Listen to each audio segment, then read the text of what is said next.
I, 35-year-old female, and my husband, 35-year-old male, have 2 little boys, and our oldest is just now getting into Santa and the magic of Christmas, which is also my favorite time of year. Last year we had a newborn and a 1-year-old, and I felt bad that my mother-in-law, 70-year-old female, was alone, divorced, grown kids, we are the only ones in town, and invited her to come over for Christmas Eve and stay the night to experience the magic with our kids. Little did I know that this gesture would turn into her taking over making cookies with our oldest, inserting herself to watch movies with him and play games without me and my husband. While it was sweet, the worst part was that she decided she was Santa without mentioning it to us until the kids went to bed and put out all these toys for both of them, and was shocked when I said, "Well, we have gifts from Santa too we want to put out." Essentially, she took over the role of parent, and it crushed me. Yes, my kids were too little to understand, but she made sure she was in every video photo, helping them with every present. Her behavior was over the top and made me feel like she was trying to be the mother. She has done this in other areas of our lives, but we have let it go because she is alone, and we want to have a relationship with our kids because my husband and I never knew our grandparents. This year, we are celebrating Christmas at her house. Literally, all day from 9 a.m. to 5 p.m. will be spent at her house. So I said this year it will just be the 4 of us at our house alone on Christmas Eve and Christmas morning. Then we will go to her house. She was livid and proceeded to say in front of our kids that she will go tell Santa that he can go to her house too. I said no, Santa only comes here because this is where the kids live. And she stormed off. I tried to clarify with her that she is welcome to give the kids what she wants, but they are gifts from Grandma, not Santa. While my husband backed me in the moment, it didn't feel like enough. He just repeated what I said and made it seem like it was my choice, which is fine, and I can hold the line, but it was frustrating. When I spoke to him about it, he defended her, saying that she just wants to be with family and join in the magic of Santa, which I said I want her to be a part of this, but she is taking over my role as a mother and my magic. She already did this with her 3 kids. I'm the mom, it's my turn. I stood my ground and said we will be with her all day. I'm just asking for us to spend the night together as our family of 4 and an hour or 2 in the morning to do Santa together. He then threw out why I was making it such a big deal because he hates the idea of doing the Santa and lying to the kids. Am I the jerk for not letting my mother-in-law join us for our Christmas Santa? Edit. Thank you for all your comments. This is my first post, so I didn't want it to be too long. There seemed to be some questions on her involvement last year, and I may have downplayed it. By saying she took over, she literally took over. While yes, we wanted family around and for all to enjoy the holidays, she was overbearing and overwhelming. She kicked us out of the kitchen, saying it was her tradition to make cookies. My husband never did cookies with her. She fought with my husband over the movie to watch because she didn't want to watch a kids' movie while my son wanted to watch an animated one. So, she sat him on her lap and proceeded to talk to him about watching her movie. And then she ridiculed us for letting him eat cookies with her, saying that it was too much sugar. On Christmas morning, she actually pouted and got mad at my 2-year-old for not playing with the toys she got him as Santa, and almost told him she was Santa. To top it off, she then lectured me on having my boys too close in age because she did the same thing and I was going to be miserable. These are half the stories that happened. It was not enjoyable or a happy little celebration. It was miserable. I'm not trying to take any magic away from her.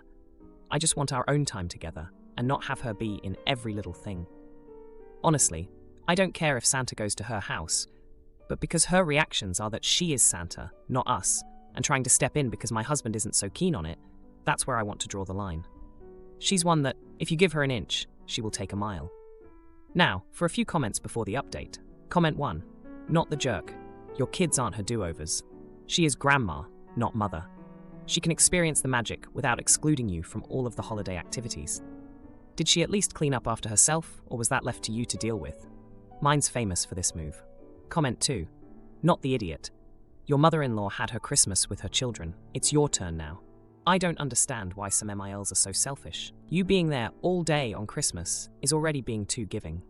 You're better than me, that's for sure. Now, for the update.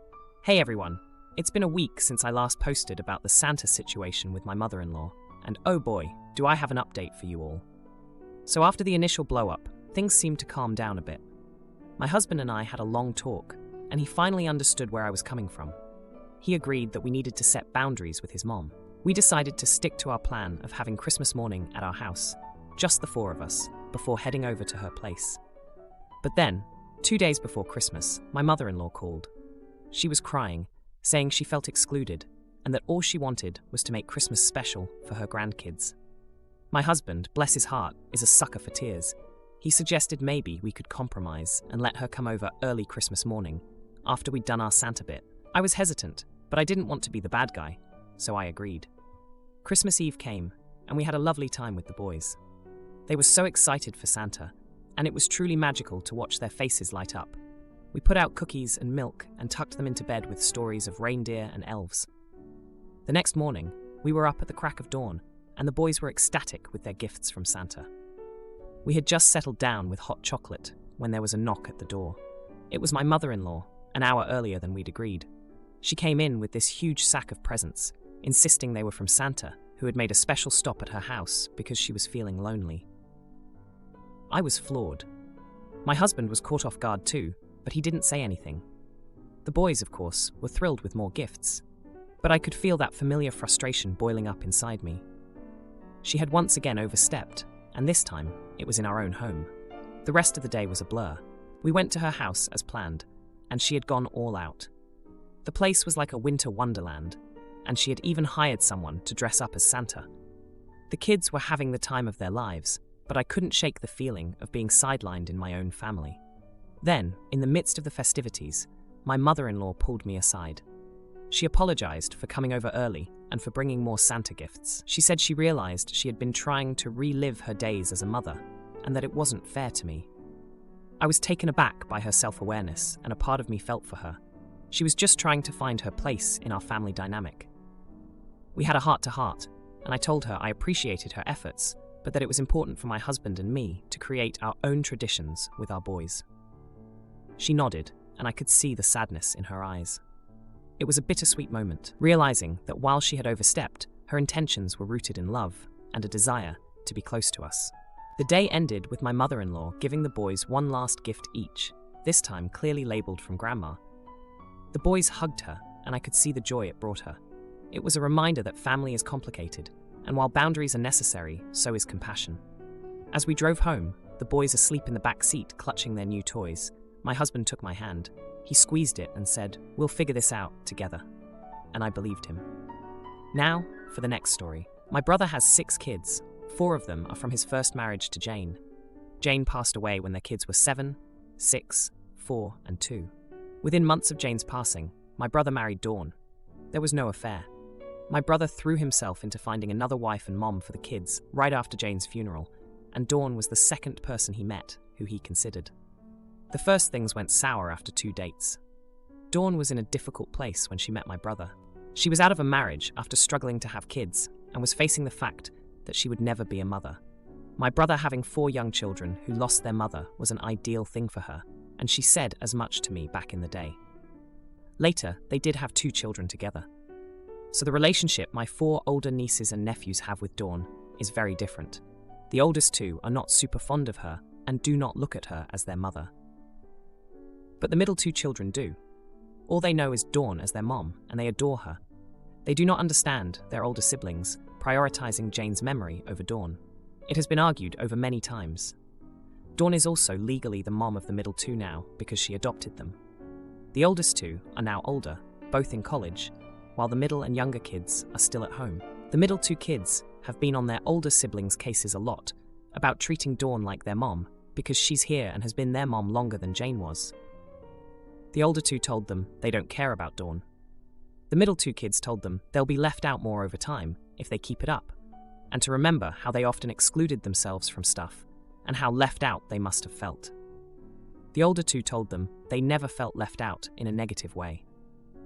They never wanted to be included in Mother's Day portraits with Dawn or to be part of her family traditions. Last week, I had the middle kids. They told me they wanted to do something special for Dawn for Christmas and wanted the older 2 involved, but they said no. And it turned into a fight between them, with the middle kids texting the older ones constantly saying, "Dawn deserves better," and why are they so upset at the idea of having 2 moms?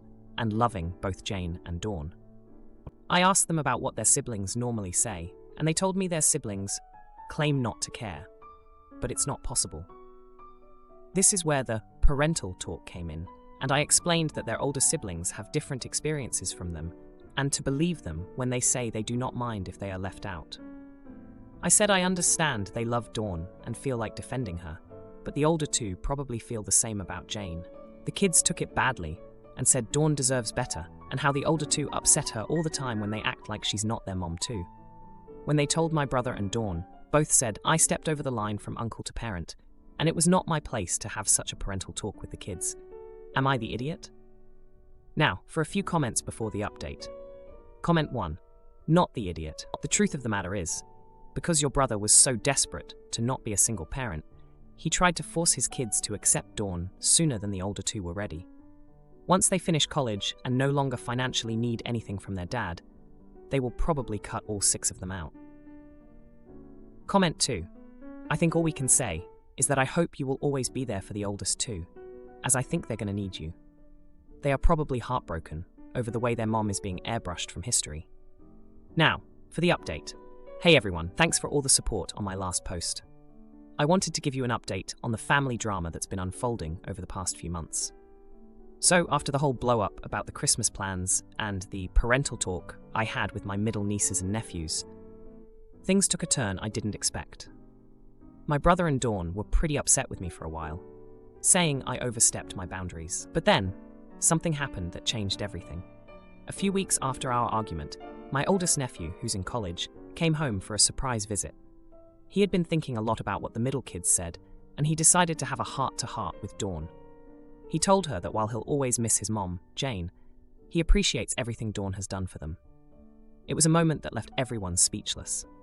Dawn was in tears, and my brother was so moved he could barely speak. But that wasn't the end of it. My oldest niece, who's also in college, still wasn't on board. She felt like her brother was betraying their mom's memory by getting closer to Dawn. It caused a huge rift between the siblings, and the house was like a battlefield whenever the topic came up. Meanwhile, the middle kids were caught in the crossfire. They just wanted a happy family, and they couldn't understand why their older siblings couldn't see Dawn as their mom too. They remembered how Dawn would read them bedtime stories and nurse them when they were sick, just like Jane used to do for the older kids. They couldn't grasp why their older siblings wouldn't accept her. The turning point came when my youngest niece, one of the middle kids, had a school event. She was starring in a play, and she wanted everyone to be there, including the older siblings. The older two were hesitant, but they showed up for their sister's sake. After the play, Dawn approached them and thanked them for coming. She said she knew they had their differences, but she was grateful for their support. That's when my oldest niece broke down. She admitted that she was scared of forgetting her mom, Jane, and that accepting Dawn felt like a betrayal. Dawn hugged her and told her that she never wanted to replace Jane, but she loved them all as her own. It was a raw, emotional moment that none of us expected. After that night, things started to shift. The older siblings began to include Dawn more, and the middle kids were over the moon. They started planning family dinners and outings together, trying to bridge the gap between the past and the present. But it wasn't all smooth sailing. There were still arguments and tears, especially when it came to family traditions that Jane had started. The older kids wanted to keep those alive, while the middle kids wanted to create new ones with Dawn. It was a delicate balancing act, and my brother was stuck in the middle, trying to honor both his late wife and his current wife. In the end, they reached a compromise. They decided to keep some of Jane's traditions, like her special pancake recipe on Sundays, but also start new ones with Dawn, like a yearly beach trip. It wasn't perfect, but it was a start. As for me, I've been trying to stay out of the drama and just be there for all of them. I've had my own talks with Dawn, apologizing for overstepping and explaining that I just wanted to help. She understood and thanked me for caring so much about the kids. Now, for the next story. My mom was a single mom to me until I, 28-year-old male, was 7. She then met my stepdad Joe and married him. Joe had been divorced for 3 years and had 2 kids, a 6-year-old female and a 4-year-old male at the time. Joe's relationship with his ex-wife was hostile, possibly the most hostile I have ever witnessed, even today.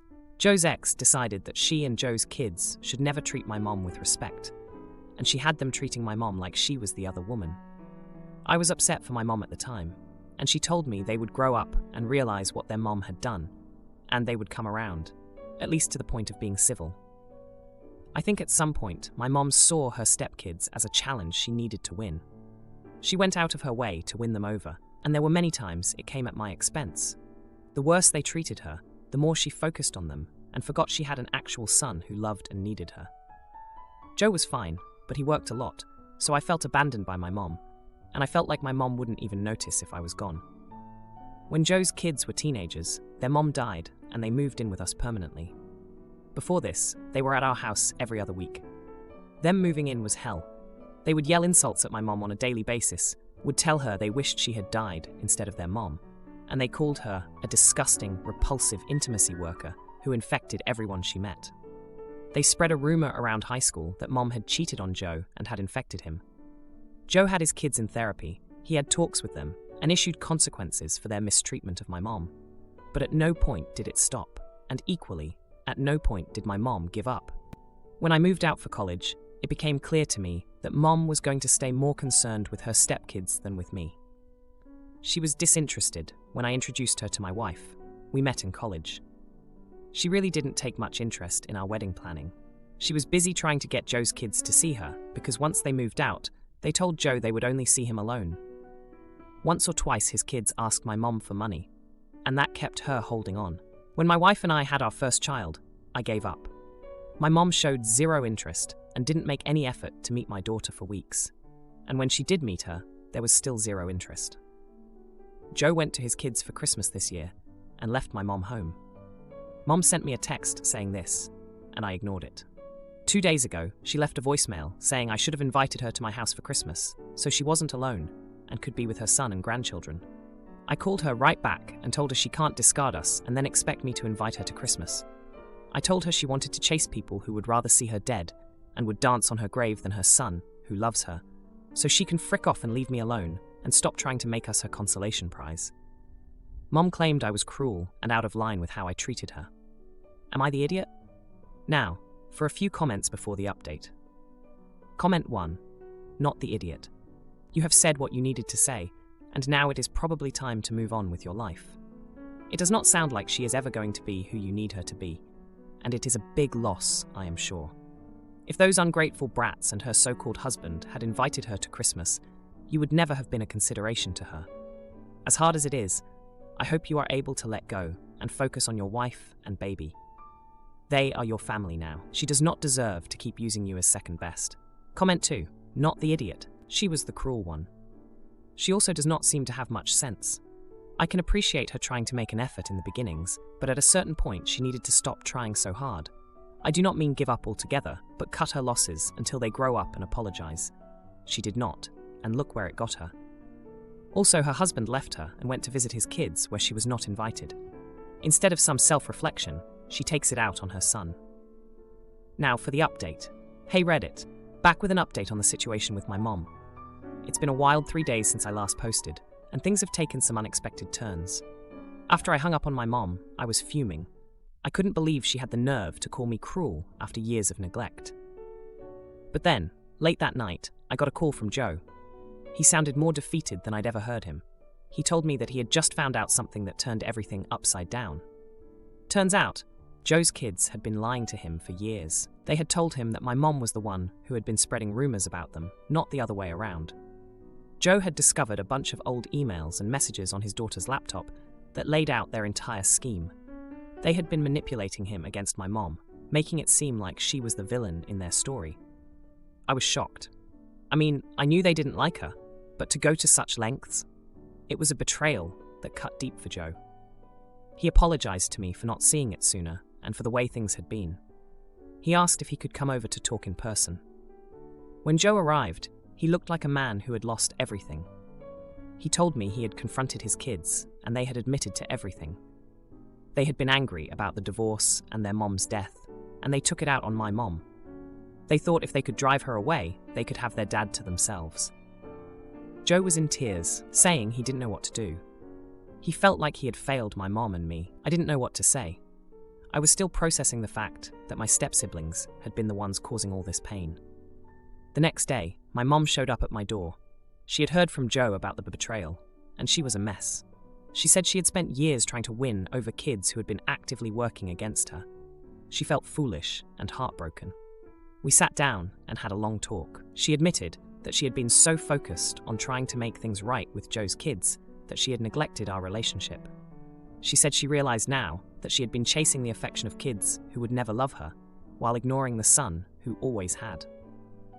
It was a tough conversation. I told her how her actions had hurt me, how I felt like I had been pushed aside for kids who didn't even want her in their lives. She listened, and for the first time in a long time, I felt like she really heard me. We didn't solve everything in one afternoon, but it was a start. She promised to try to make things right, to be a better mom and grandmother. I was cautious, but I could see the regret in her eyes. Then, just when I thought things couldn't get any more dramatic, Joe's kids showed up. They had found out that Joe had told my mom everything, and they were furious. They started yelling, accusing my mom of turning Joe against them. It was chaos. Joe stepped in and told them that he knew the truth, that he had seen the proof of their lies. They tried to deny it, but it was clear they were caught. They left in a huff, saying they wanted nothing to do with any of us. It was a lot to take in. My mom and Joe were left reeling from the betrayal, and I was left wondering where we all went from here. But one thing was clear. My mom and I had a chance to rebuild our relationship, and that was something worth trying for.